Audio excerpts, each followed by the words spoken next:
망우역에는 어림잡아 20여 개의 선로가 있습니다. 전철, 기차, 또 화물 열차 등이 지나는 길이지요. 여러 선로가 있는데 어떤 선로를 타느냐에 따라서 방향과 목적지가 달라집니다. 전철로 청평, 춘천으로 가려면 경춘선을 타야 됩니다. 그러나 중앙선을 탔다가는 양평, 양문 쪽으로 가게 되겠죠. 우리 인생에도 여러 길이 있습니다. 어떤 길을 가느냐 하는 것에 그 결과는 또 달라집니다. 이 땅의 삶의 방식이 여러 가지가 있지만 궁극적인 진리의 길, 참 생명의 길은 오직 하나입니다. 바로 예수 그리스도이시지요. 다른 길은 없습니다. 오직 인생의 한 길은 예수 그리스도이십니다. 내가 곧 길이요 진리요 생명이라고 말씀하셨습니다. 인생에 여러 가지 다양한 길이 있지만 크게 두 가지의 길이 있다고 볼 수가 있습니다. 하나의 길은 주의 길입니다. 주님이 원하시고 바라시는 그 길이고요. 다른 하나는 자기의 길입니다. 자기의 길은 자기의 뜻대로, 자기의 판단대로, 자기의 가치관대로 사는 것을 의미한다면, 주님의 길은 주님의 뜻을 묻고 그 길로 늘 가는 것을 의미한다고 볼 수가 있습니다. 아무리 좋게 보이고 아름답게 앞에 펼쳐 있다 할지라도 자기의 길은 결국 망하는 것입니다. 그러나 주님의 길은 비록 좁고 험난하다 할지라도 그 길은 생명의 길입니다. 우리는 어떤 길을 걷고 있는지 오늘 말씀을 통해서 살펴봤으면 좋겠습니다. 혹시 주님의 길이 아니라 자기의 길을 걷고 있다면 오늘 선로를 바꿔야 되겠죠. 길을 바로 들어서야 되겠습니다. 역사상 최초로 세워진 교회는 예루살렘 교회입니다. 이 교회는 성령으로 충만한 교회였습니다. 같이 열심히 기도하고 또 담대히 복음을 증거했던 그런 교회죠. 그리고 서로 모여서 떡을 떼고 아주 훌륭하고 모범적인 교회였습니다. 여기에 유대인들의 핍박이 있었습니다. 동족인데도 예수 믿는 사람을 핍박하는 유대인들이 있었습니다. 그래서 이 핍박 때문에 교회가 흩어지게 되었습니다. 각 지역으로 흩어졌는데 오히려 이 흩어진 복음의 불꽃이 곳곳마다 교회를 세우게 되었습니다. 예수 그리스도를 믿는 사람들이 이런 곳마다 교회들이 생겨난 것입니다. 가장 왕성하게 일어난 교회 중에 하나가 안디옥 교회입니다. 지금 시리아 쪽에 있는 안디옥인데 거기에 성도들이 큰 은혜 속에 하나님을 찬양하고 하나님의 말씀을 배우고 또 제자 삼아서 또 교회를 세우고 하는 일들이 있었습니다. 여기에 바나바라는 사람이 있었는데 교회의 지도자입니다. 이 사람은 시골에 있는 바울을 찾아갑니다. 아직까지 교회에서는 바울에 대해서 의심이 있었습니다. 그 사람 우리 믿는 사람들 핍박하고 잡아가두고 한 사람인데 하면서 의심하고 있었습니다. 그러나 바나바는 여러 성도들에게 안심시킵니다. 이 사람 예수님을 만난 사람이라고 또 변화된 사람이라고 소개를 했습니다. 그래서 바나바가 바울을 데리고 와서 안디옥 교회에서 같이 사역을 하게 됩니다. 이 바울도 큰 지도자가 됩니다. 이제 교회에서 선교사를 보낼 그런 비전을 갖게 됩니다. 그래서 최초의 선교사가 바로 바나바와 바울입니다. 그들이 이제 지금 키프로스라는 구브로 섬을 지나서 터키 쪽에 있는 안디옥, 그쪽에도 또 안디옥이 있어요. 비시디아 안디옥입니다. 또 그 옆에 이고니온 거쳐서 누스드라라는 곳에 이르렀습니다. 가는 곳마다 오직 한 가지입니다. 예수 그리스도의 복음을 전파한 것이죠. 그런데 이 누스드라에서 있었던 사건이 오늘 본문의 내용입니다. 여기에서 바나바와 바울을 통해서 큰 기적이 일어납니다. 나면서부터 한 번도 걸어보지 못한 사람이 있었습니다. 이 사람이 예수 그리스도의 이름으로 일어난 사건이었습니다. 나면서부터 걸어보지 못했다 하는 것은 얼마나 그 상황이, 그의 또 신체적인 조건이 정말 어렵다 하는 것을 이야기해 주고 있습니다. 이 불편한 사람도 한 번쯤 걸어봤으면 하는 소망이 있었겠죠. 다른 사람들처럼 좀 뛰기도 하고, 아니 걸어봤으면 좋겠다 하는 마음들이 있었겠죠. 그러나 그건 그가 바란 소망일 뿐이었습니다. 그는 자포자기하죠. 내 일생에는 내가 걷는 그 일은 없을 거다, 이런 생각을 갖고 있었던 사람이죠. 이 사람이 바울이 증거하는 복음을 귀 기울여 듣게 됩니다. 정말 경청하게 되죠. 오늘 성경 말씀 바울이 글을 보니까 구원받을 만한 믿음이 그 속에 있었다, 이렇게 기록하고 있는 것을 보면 이 사람이 얼마나 귀를 기울여서 말씀을 듣고 있었나 하는 것을 우리가 알 수가 있습니다. 정말 생전 처음 들어보는 그런 말씀이에요. 어디서 들어보지도 못한 말이에요. 예수 그리스도가 우리를 위해서 오셨고 십자가를 지셨고 다시 사셨다. 그분을 믿으면 영원한 구원과 생명을 얻게 된다, 영원한 천국을 소유하게 된다 하는 메시지죠. 정말 그의 마음에 믿음이 있었던 것이죠. 그 예수 그리스도를 꼭 붙잡고 싶은 마음이 있었던 것입니다. 이것을 바울이 그냥 지나치지 않았습니다. 그를 향해서 예수 그리스도의 이름을 힘입어서 외쳤습니다. 내 발로 바로 일어서라. 이렇게 외칠 때 그는 벌떡 일어나서 걷게 됩니다. 기적은 하나님이 하시는 일입니다. 하나님이 일으키십니다. 하나님 지금도 큰 일을 일으키십니다. 그런데 우리들에게 요구하는 것이 있습니다. 내 발로 일어서라는 것입니다. 곧 믿음을 요구하시는 것입니다. 에스겔 선지자는 유대 백성들이 바벨론으로 포로로 잡혀갈 때 그 백성들 사이에 같이 따라갔던 사람입니다. 포로로 잡혀간 것이죠. 그래서 거기에서 끊임없이 백성들 향해서 하나님 말씀을 증거했고 기도했던 사람입니다. 그가 그발 강가에서 기도하던 중에 환상을 보게 됩니다. 하나님의 영광의 광채의 형상을 보게 돼요. 물론 하나님의 모습을 볼 수는 없죠. 그러나 하나님의 임재, 그 광채를 보게 된 것이죠. 정말 놀라운 광경입니다. 네 짐승이 있는데 날개 둘로 나르고 날개 둘로는 몸을 가리고 하는 형상도 보게 되고, 또한 하나님의 형상이 불꽃 같습니다. 막 타오르는 불처럼 그런 형상이에요. 그리고 큰 소리가 나는데 큰 군대의 소리 같았다고 했습니다. 정말 이러한 엄청난 광경과 소리에 압도당할 수밖에 없죠. 제가 실감나게 표현을 하지 못해서 여러분들이 잘 느끼지 못하겠지만 그 현장에 저와 여러분들이 있다고 생각해 보십시오. 아마 온몸에 힘이 빠져버렸을 거예요. 기운이 빠져버릴 거예요. 엄청난 광경입니다. 역시 에스겔도 온몸에 힘이 다 풀려버렸어요. 그리고 그 앞에서 엎드려 있었습니다. 이때 하나님께서 말씀하십니다. 에스겔 2장 1절입니다. 인자야, 내 발로 일어서라.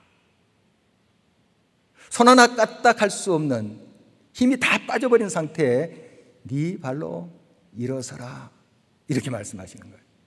물론 하나님이 에스겔을 통해서 역사하실 것입니다. 그를 통해서 하나님의 말씀을 선포하실 것입니다. 하나님의 능력을 나타내실 것입니다. 그러나 너는 믿음으로 일어서라 하는 것입니다. 이것이 참 중요합니다. 우리가 아무리 발버둥 치고 우리의 대단한 믿음의 행위를 가지고 역사를 이루는 것은 아닙니다만은, 하나님이 결국 기적을 일으키시고 하나님이 일을 이룬 것입니다만은, 우리가 믿음을 드려야 된다는 거예요. 하나님은 우리의 믿음을 요구하십니다. 이스라엘 백성들이 광야에서 하나님 앞에 큰 죄를 저질렀습니다. 하나님께서 노하셔서 불뱀을 보냅니다. 독사합니다. 그래서 사람들을 물리게 했습니다. 그 독이 몸에 퍼져가면서 죽어가는데, 그것을 보는 지도자 모세의 마음이 어떻겠습니까? 안타깝죠. 굉장히 아팠습니다. 그래서 하나님께 매달리죠. 하나님, 우리를 용서해 주십시오. 우리가 범죄했습니다. 하나님께 간곡히 기도할 때 하나님께서 노수로 뱀을 만들어서 장대에 걸어라. 그걸 쳐다보면 산다고 일러라. 그대로 모세가 했습니다.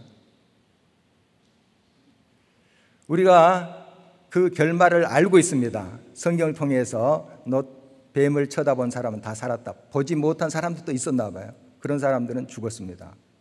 그 결말을 알고 있어요. 그런데 지금 이 상황에서, 이 광야의 상황에서 노뱀을 쳐다보는 게 어렵습니다. 쉽지 않아요. 이거 말도 안 되는 소리, 헛소리 집어치워라. 이런 마음이 먼저 나는 것이죠. 무슨 해독제를 준다든지, 하다못해 만나가루로 좀 반죽을 이겨서 좀 칠해 주든지, 좀 이런 행위가 있어야 되는데, 노뱀을 쳐다보면 산다. 이게 말이 됩니까? 말이 안 된다고 생각을 한 것이죠. 그래서 그 말 자체에 순종하고 따라간다는 게 쉽지 않아요. 더 어렵습니다. 이스라엘 백성들이 요단강을 건너서 그 꿈에 그리던 가나안 땅 약속의 땅을 들어갑니다. 그런데 딱 그 앞에 여리고성이 버티고 있습니다. 난공불락, 참 무너뜨리기 힘든 그런 성이라고 알려진 곳입니다. 그런데 하나님께서 그 성을 매일 한 바퀴씩 돌라는 거예요. 마지막 7째 날에는 7번 돌라는 거예요. 그 수많은 백성들이 말 없이 소리 없이 돌라고 한다는 그런 말씀을 순종한다는 게 쉽지 않아요. 차라리 창 들고 칼 들고 성벽을 타고 올라가서 점령하라 하는 것이 더 쉬워요. 우리가 결말을 알아서 그렇지, 그 상황에서는 한번 상상을 해 보십시오. 그 수많은 사람들이 말 없이 매일 한 바퀴 돌고 하는 게 이게 쉬운 일이 아닙니다. 뭐 이런 일이 있을까? 뭔가 행위가 있어야 되고 뭔가 조치가 있어야 되잖아요. 그러나 말 없이 돌라는 거예요. 하나님이 말씀하신 대로 순종한다는 게 믿음이에요. 하나님이 말씀하신 바를 그대로 내가 아멘하고 따라가는 것이 믿음이에요. 그 노뱀에서 무슨 광선이 나오는 것도 아니에요. 치료의 빛이 나오는 것이 아니에요. 이 상황에서 나를 신뢰하는가? 나를 믿는가? 하는 거예요. 내가 기적을 베풀리라, 큰 일을 행하리라 다 마련해놨다. 그러나 내 믿음을 보이라 하는 거예요. 내가 힘이 다 빠지고 손 하나 까딱할 수 없을 정도의 그러한 상황이랄지라도 믿음으로 일어서라는 거예요. 내가 행하리라, 너를 통해서 역사하리라, 이렇게 말씀하시는 거예요. 여러분, 그러므로 여러분의 상황이 어떻든 하나님께 믿음을 드릴 수 있는 그런 상황이란 것을 기억하십시오. 우리 발로 일어서고 응답할 때 하나님은 비로소 역사하십니다. 우리가 이 자리에 온 것은 하나님의 부르심 때문이에요. 사실 내가 결정하고 결심하고 온 것 같지만 하나님이 초청하신 것입니다. 예배로 부르신 거예요. 그래서 좀 바쁜 일도 있고 몸도 무겁고 마음이 따르지 않지만 이 자리에 왔다는 것은 사실 우리 조그마한 믿음의 행인 것이에요. 그래서 이렇게 우리가 여러 상황 속에서, 여러 조건 속에서 하나님께 예배드리는 자리, 하나님께 부르신 그 자리로 나아온다는 것은 정말 하나님께서 그 일을 통해서 역사하시겠다는 그런 말씀인 것입니다. 여러분 믿음을 드리시기 바랍니다. 비록 겨자씨만한 작은 믿음이라 할지라도 하나님 앞에 그 믿음을 드리시기 바랍니다.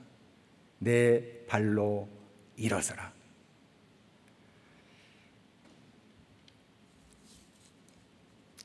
평생 한 번도 걸어보지 못한 이 누스드라에 있는 그 사람이 기적으로 일어났습니다. 그 주변에 있는 사람 다 알죠. 저 사람 항상 불쌍하게 정말 얻어먹고 사는 사람인데 펄떡 일어난 거예요. 그 당시에 이렇게 병든 사람들, 장애를 가지고 있는 사람 굉장히 무시당했습니다.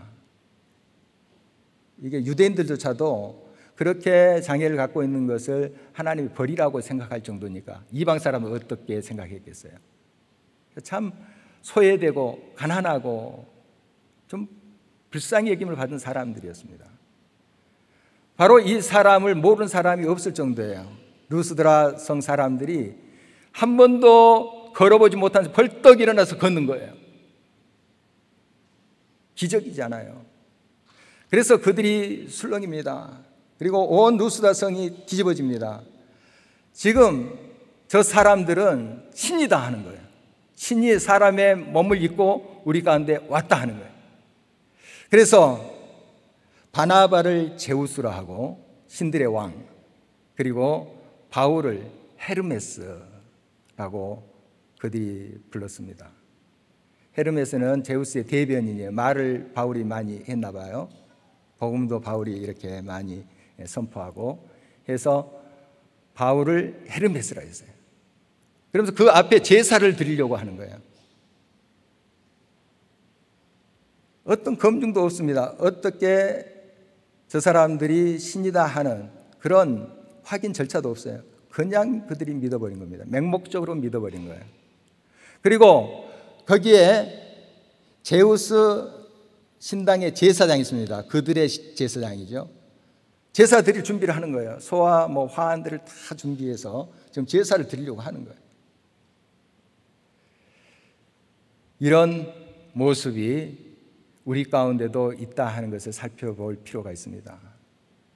우리 인간은 모든 상황을 자의적으로 해석하려고 하는 경향성을 가지고 있습니다.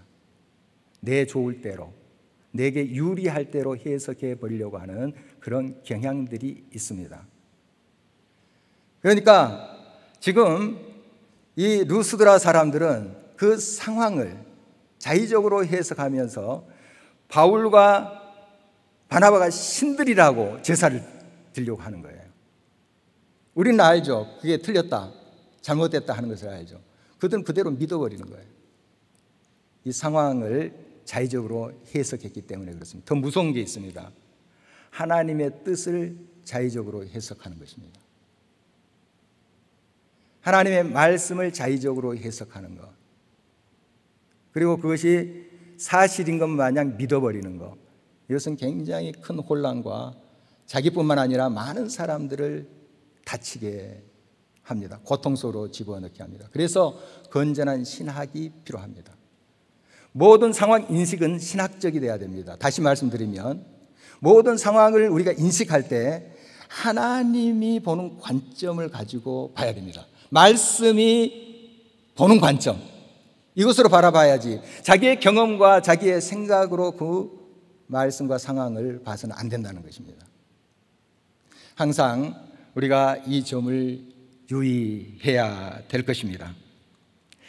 사사기 7장 8장 말씀 보면은 에브라임 산지에 미가라는 사람이 등장합니다. 이 미가가 자기 어머니 돈, 은 1,100냥을 훔쳤어요. 굉장히 큰 돈입니다. 그래서 그 어머니가 이제 화가 났죠. 누가 훔쳐갔나 하면서 아들도 듣는 앞에서 그 훔친 사람 저주한 거예요. 죽어버렸으면 좋겠다. 아마 그런 저주가 아닌지 모르겠어요. 망해버렸으면 좋겠다. 훔쳐간 사람. 이렇게 저주를 했어요. 이게 걸렸든지 그 아들 미가가 실토를 한 거예요. 제가 가져갔습니다. 아들인데 어떻게 합니까? 용서해 줬죠. 그리고 이 돈은 하나님의 것이다. 참 믿음이 좋은 것 같아요.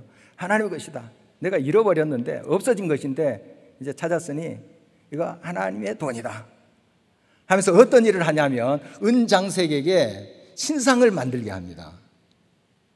그러니까 하나님이라고 이렇게 생각한 거죠. 신상을 만들고 또 에봇을 만들게 합니다. 에봇은 제사장이 입는 옷을 말합니다. 드라빔, 자그마한 우상을 조그맣게 만들어서 집에다가 이렇게 놓고 하는 거예요. 이런 걸 만들게 합니다. 그리고 그 미가 아들 중에 한 명을 제사장으로 삼아요. 그러고 있는데 한 떠돌이가 그 집에 들어옵니다. 청년인데 레이 사람이에요. 제사장은 레이 족속 아닌가 해서 그 청년을 제사장으로 삼습니다. 너 제사장 해라. 그리고 대우도 톡톡히 해줍니다. 그러면서 이 미가가 한다는 말이 있어요. 여호와께서 내게 복 주실 것을 아노라. 흉내는 냈지만 정말 엉터리도 이런 엉터리가 없습니다. 우상숭배잖아요. 우린 다 알 수 있는 건데, 하나님을 경외하고 하나님께 영광 돌린다고 생각을 하면서도, 그렇게 고백을 하면서도 신상을 만들고 우상을 만들어서 엉터리로 제사를 세우고 하는 그런 모습, 우리가 얼마나 잘못됐다 하는 것을 알 수 있습니다. 그러면서도 하나님께서 복 주실 줄 믿습니다 이러고 있는 거예요. 우리의 삶의 모습을 살펴봐야 되겠습니다. 자의적으로 하나님의 말씀을 해석하고 하나님의 뜻을 따라서 가면서 이것이 하나님의 뜻이다, 하나님 기뻐하실 것이다, 하나님이 복 주시겠지, 혹시 그러한 모습은 없는지 우리 자신을 살필 일입니다. 여러분, 하나님의 뜻대로 나가야 됩니다. 8월에 인도네시아 단기 선교가 있죠. 우리 청년들이 11명, 어른들이 3명 해서 14명 갑니다. 하는데 가는 이제 청년의 이야기를 할 거예요, 제가. 그런데 제가 꾸며낸 이야기입니다. 진짜 있었던 이야기가 아니고, 한 청년이 이제 그 경비 150만 원을 위해서 용돈을 이제 모았어요. 한참 모자라죠. 그래서 알바를 한 겁니다. 알바의 그 매장이 영업시간이 끝나고 그 매장을 정리하던 중이었어요. 그런데 매판 그 사이에 뭐 종이 하나가 이렇게 꽂혀 있는 거예요. 빼봤더니 수표예요. 수표. 지금 꾸며낸 이야기입니다. 수표예요. 정확히 150만 원. 정확히. 이론 하나 안 틀리고 정확히 150만 원. 자, 이 상황입니다. 이때 청년의 다음 태도 중 어느 것이 옳을까요? 하는 질문인데 4가지 제가 이야기할게요. 알아맞혀 보시기 바랍니다. 하나님이 내게 주신 것이라고 믿는다. 2번, 매장 매니저와 반반으로 나눈다. 3번, 수표는 내가 갖고 이미 알바로 번 50만 원은 길가의 교회에 헌금한다. 4번, 경찰서에 신고한다. 여러분 답을 알고 계시죠?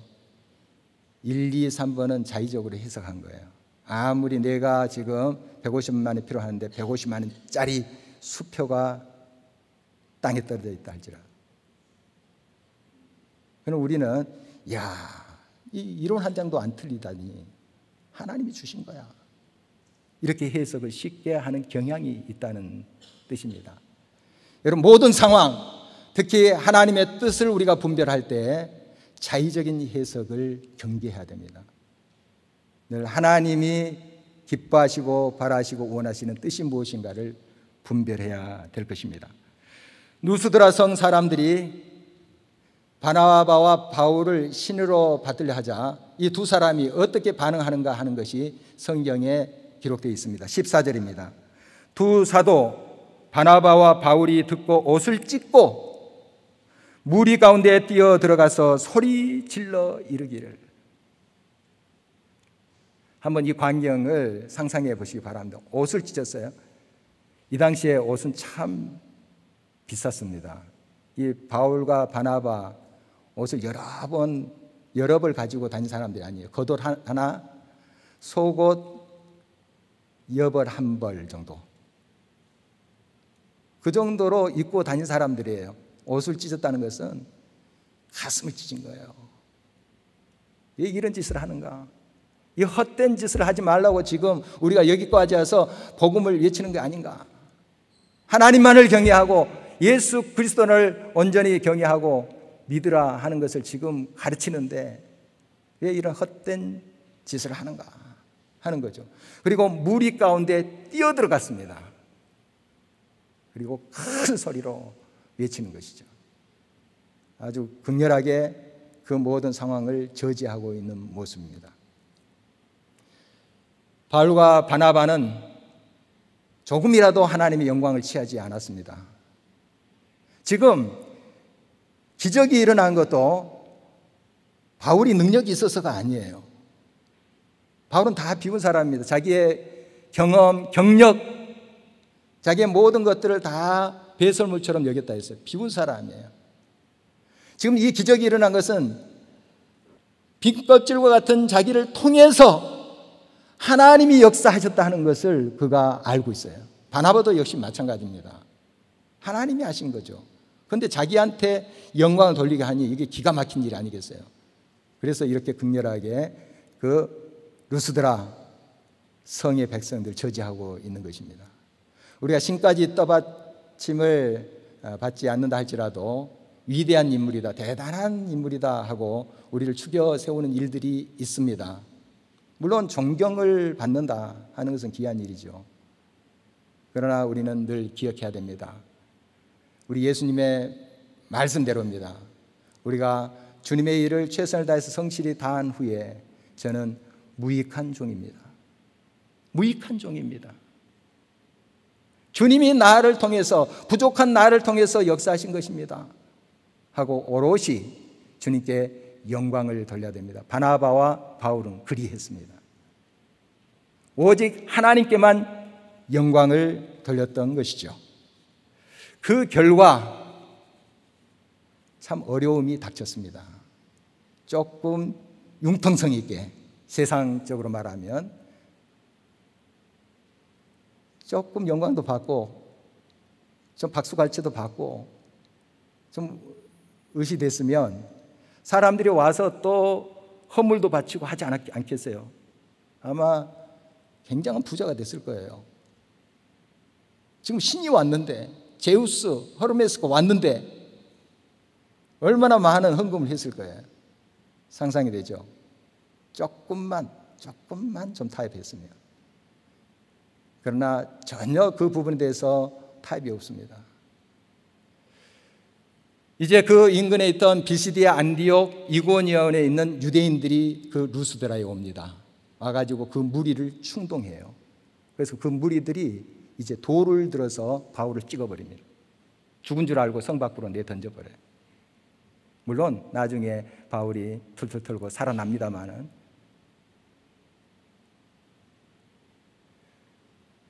적당히 타협하고 적당히 영광받고 가는 길이라면 굉장히 추앙을 받을 수도 있고 굉장히 누릴 수도 있을 거예요.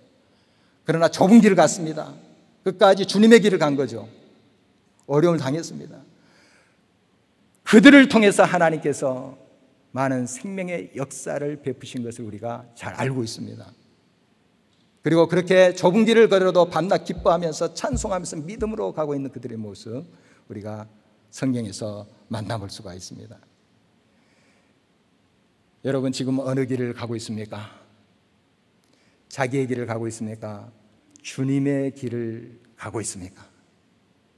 모든 상황 속에서 하나님께서 기뻐하시고 원하시고 바라시는 그 뜻대로 해석을 하고 있습니까? 아니면 자의적인 해석으로 자기에게 유리한 대로 그 모든 상황을 자기의 소견대로 해석하며 살고 있습니까? 혹시 자기의 길로 가고 있다면, 그것이 발견된다면 빨리 선로를 바꿔야 됩니다. 그 길을 바꿔야 됩니다. 옳은 길을 따라야 될 것입니다.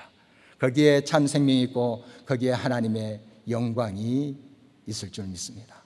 여러분의 삶을 통해서 하나님께서 기뻐하시고 바라시는 그런 아름다운 역사, 생명의 역사가 옳은 길을 따르는 중에 풍성히 임하기를 주의 이름으로 축원합니다.